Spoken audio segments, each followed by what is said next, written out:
This morning I stood in the grocery store, staring at the price of eggs. Last year they were half the cost. Meat has doubled, bread feels like a luxury, and every trip to the store ends with a heavier bill and a heavier heart.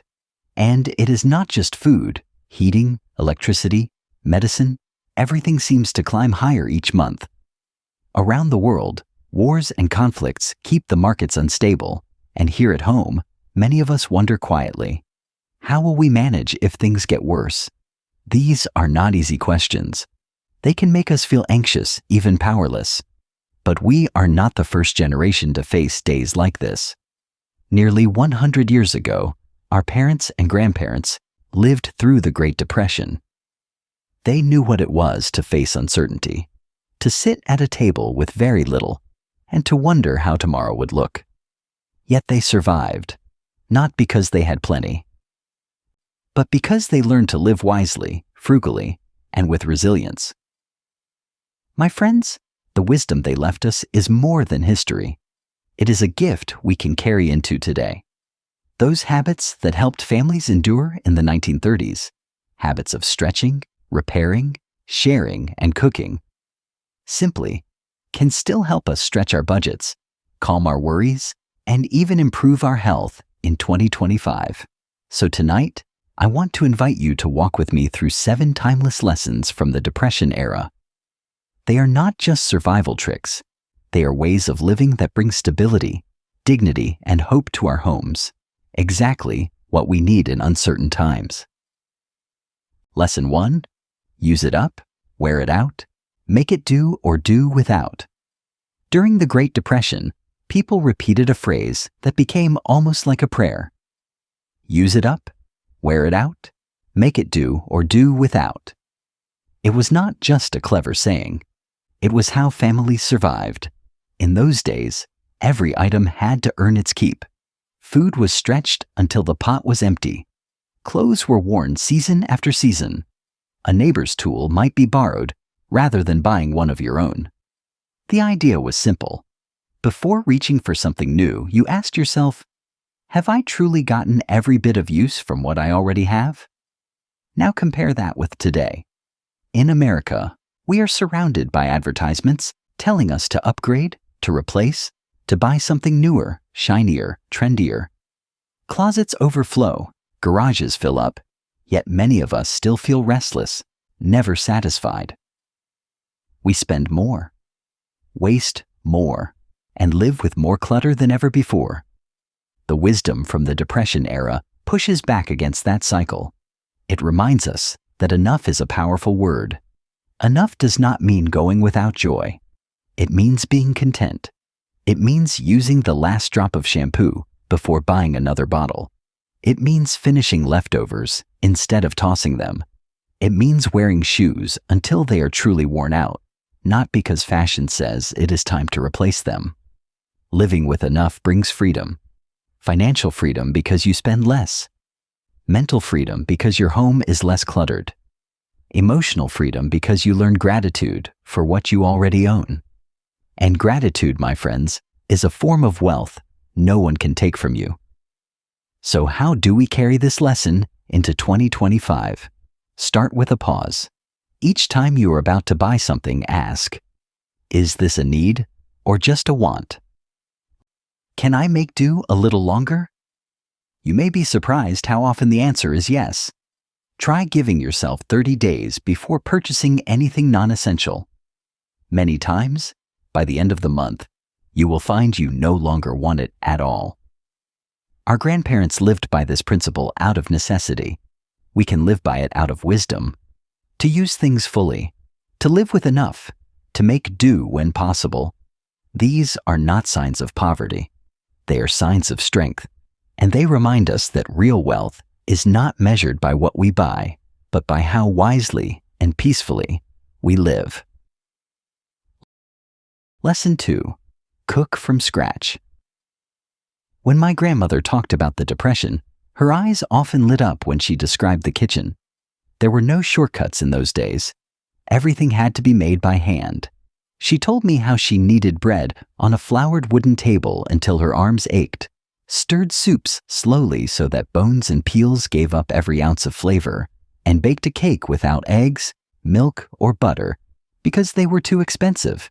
She called it wacky cake.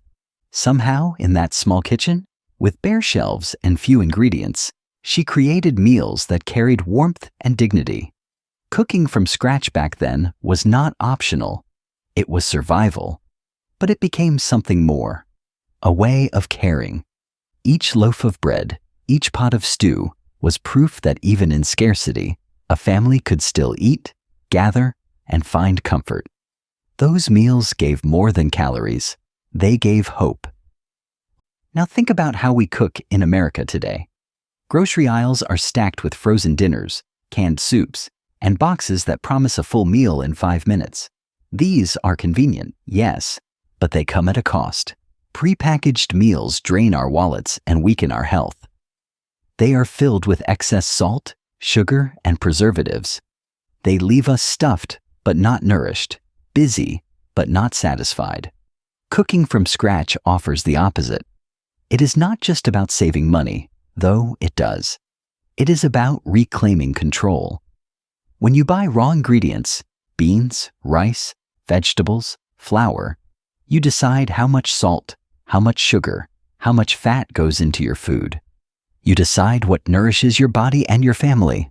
One pot of soup made at home can stretch across several meals.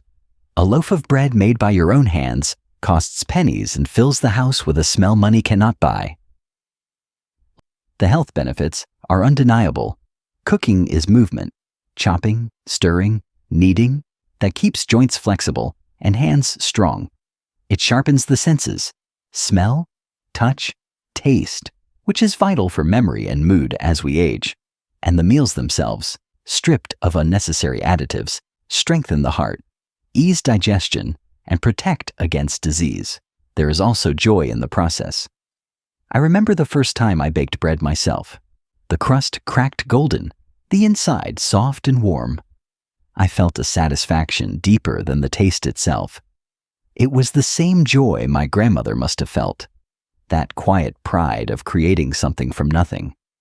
Cooking this way reconnects us with the rhythm of life. It slows us down.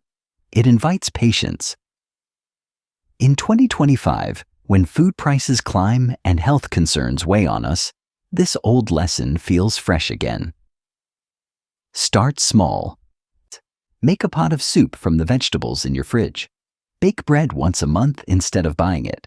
Try a depression recipe like wacky cake, not for nostalgia alone, but to remember how our grandparents turned scarcity into sweetness.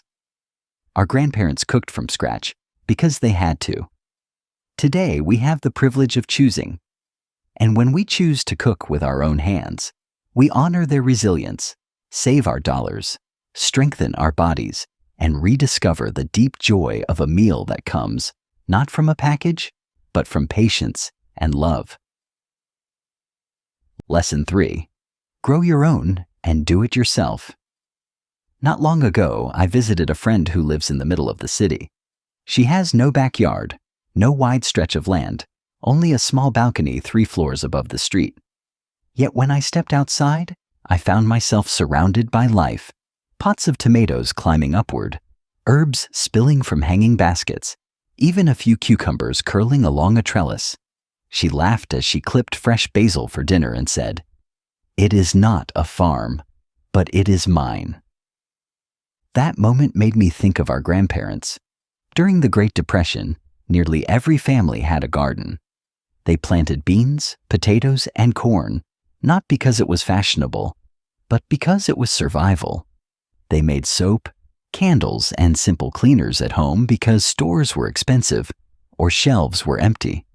Their hands knew how to create what they needed. And that skill carried them through the hardest times. Today, with prices rising and shelves sometimes uncertain, the lesson feels fresh again. Growing a tomato plant or mixing a homemade cleaner is not just about saving money. It is about building a sense of security. Each leaf of basil, each jar of pickles, each bar of soap says, "I can provide for myself. I am not helpless." That confidence is medicine in times of worry. The health benefits are as real as the savings. Gardening is gentle movement that keeps the body strong, bending, lifting, watering. It lowers blood pressure, strengthens joints, and keeps the heart active. The sunlight boosts vitamin D, lifting mood. And the harvest itself, fresh herbs, vegetables, fruit, nourishes the body better than anything packaged. Even small DIY projects like sewing a bag or making natural cleaners keep the mind sharp and the hands nimble. I remember when I first tried it myself. I planted mint in an old coffee can and set it on the windowsill. Each morning, I would water it and watch new leaves unfurl. The first time I tore a sprig into my tea, I felt a pride far greater than the small effort it required. It reminded me of my grandmother's stories, how something so small could bring not only food, but also hope. In 2025, with inflation pressing and uncertainty at our doors, this lesson is more than nostalgia. It is resilience. Start with what you can. A pot of herbs on the counter, a tomato plant on the porch, a jar of vinegar cleaner under the sink. Each small act of making or growing is a declaration. I am capable. I am strong. Our grandparents survived by doing it themselves. We can thrive by remembering that wisdom and weaving it into our own lives, whether in a garden, a kitchen, or a small balcony 3 floors up. Lesson 4. Repair and repurpose. I can still picture the old wooden chair in my grandmother's kitchen. Its seat was worn smooth from years of meals and conversations. Its leg had been patched with a strip of tin, hammered into place by my grandfather's steady hands. That chair was not pretty, at least not by modern standards, but it carried stories. Every scratch, every repair was a reminder that in the Depression era, nothing was discarded if it could be saved. Repairing and repurposing were daily habits. Shirts were patched until the patches became part of the design. Flour sacks were turned into dresses. A broken ladder might become shelves. A chipped jar a vase for flowers. Creativity was born out of necessity, and families learned to see possibility in every item. Today we live differently. A toaster breaks, and within minutes, we order a replacement. A tear in a shirt, and it goes straight into the trash. We are told that repairing is outdated, that buying new is smarter, but something is lost in that quick exchange, something more than money. We lose the pride of making something last, the creativity of seeing beyond an object's first purpose, and the quiet joy of breathing new life into something old. The Depression era reminds us that repair is not failure. It is resilience. Repurposing is not desperation. It is ingenuity. These habits kept families alive then, and they can bring strength to our lives now. Imagine the money saved when you fix instead of replace, or the satisfaction of turning scraps into something useful. Even small repairs, a button sewn back, a drawer hinge tightened, give a sense of control and accomplishment. The health benefits are real. Repairing engages the hands and the mind, keeping them sharp as we age. It sparks creativity, which lifts mood and reduces stress. It saves money, which eases financial anxiety. And perhaps most importantly, it teaches patience. Repair requires slowing down, paying attention, and caring for what you already have. That rhythm itself is good for the heart. In my own life, I have found joy in repair. I once fixed an old lamp that belonged to my father. With a new cord and a careful polish, it glowed again on my desk. Every time I switch it on, I feel a quiet connection to him, as if the act of repairing carried his memory forward. That lamp could have been replaced for a few dollars, but repairing it gave me something priceless. So in 2025, when prices rise and resources feel uncertain, ask yourself, can this be fixed? Can this be given another purpose? Can I see more in it than what it first appears to be? Each time you answer, yes, you save money. Yes, but you also build resilience, creativity, and meaning. My friends, our grandparents did not repair because it was fashionable. They repaired because it was survival. Today, we can choose to repair not just out of need, but out of wisdom. Because every time we mend, we remind ourselves, life is not about replacing what is worn. It is about finding strength and beauty in making it last. Lesson 5. Eat simply and avoid waste. Not long ago, I sat at a family gathering where the table was overflowing. Platters of meat, bowls of side dishes, desserts lined up across the counter. It was beautiful. But as the evening ended, I watched so much food scraped into the trash. Perfectly good bread, half a pot of stew, untouched vegetables. My heart sank. I thought of the grocery bills that weighed on everyone's minds, and of the waste that quietly robbed not only our wallets, but also our gratitude. My grandmother would have shaken her head at such a sight. During the Great Depression, waste was unthinkable. Meals were simple. Beans simmered until tender, potatoes boiled, roasted, or fried in endless variations, cornbread stretched to feed every mouth. Meat was rare, reserved for Sundays or special days. And leftovers? They were treasures. Yesterday's roast became today's soup. Stale bread became pudding, potato peels flavored broth. Nothing was thrown away because everything had value. As a boy, I once thought those meals sounded dull. But as I grew older, I realized they carried more than calories. They carried gratitude.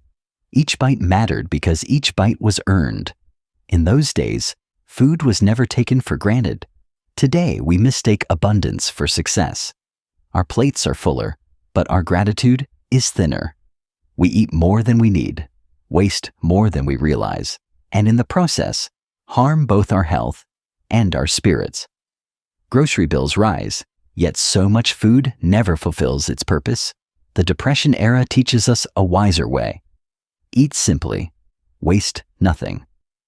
Beans, lentils, rice, and vegetables are not signs of poverty. They are powerhouses of nutrition, fiber, protein, vitamins, all at a fraction of the cost of meat-heavy diets.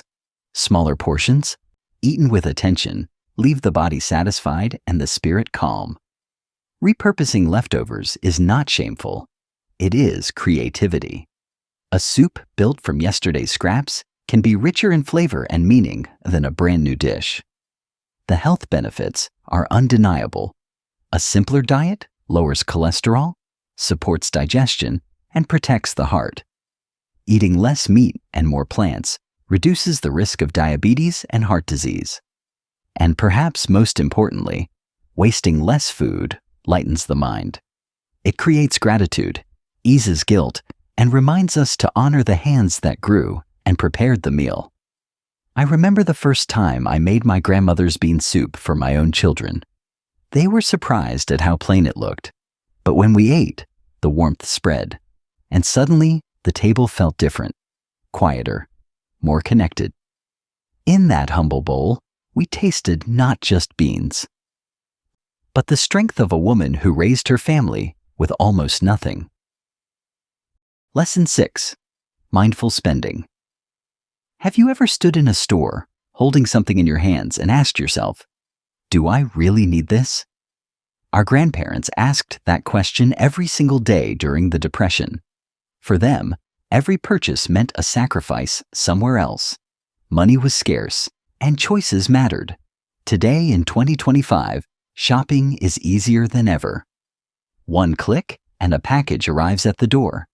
Ads follow us everywhere, whispering that happiness lies in the next purchase. But the question remains just as important. Do I truly need this? Or am I buying to fill a moment of boredom, fear, or habit? Mindful spending is not about living in deprivation. It is about living with intention. Each time you pause before spending, you are choosing control over impulse. You are protecting your future self from financial stress. And for older adults, mindful spending carries another gift, peace of mind. Knowing that bills will be paid, that savings will last, lowers the heavy burden of worry. The Depression era taught people to think twice before every dollar left their hands. They bought secondhand before new. They bartered before buying. They asked neighbors for help instead of paying for services. That spirit of caution is still wisdom today. The health benefits are clear. Financial anxiety is one of the greatest sources of stress in modern life. It raises blood pressure, disrupts sleep, and weakens the immune system. But when you spend mindfully, stress eases. Your heart rests easier. Your mind feels lighter. So the next time you shop, pause. Ask yourself, will this truly improve my life, or will it gather dust? Can I make do with what I have? Could I borrow or buy secondhand instead? Every thoughtful choice saves money. But it also strengthens resilience. My friends, mindful spending is not about saying no to joy. It is about saying yes to stability, to health, and to peace of mind. The Depression era taught our families this truth. In 2025, it is our turn to remember it. Lesson 7. Build community. Barter, share, and support. When I think back to the stories my mother told me about the Great Depression, one thing stands out more than the patched clothes, the simple meals, or the gardens out back. It was the way neighbors leaned on each other. She told me how families traded what they had: eggs for flour, firewood for potatoes. She remembered her father fixing a neighbor's wagon wheel in exchange for a basket of apples. No one had much, but by sharing, everyone had enough. As a boy, I used to roll my eyes when she said, "We never got through it alone."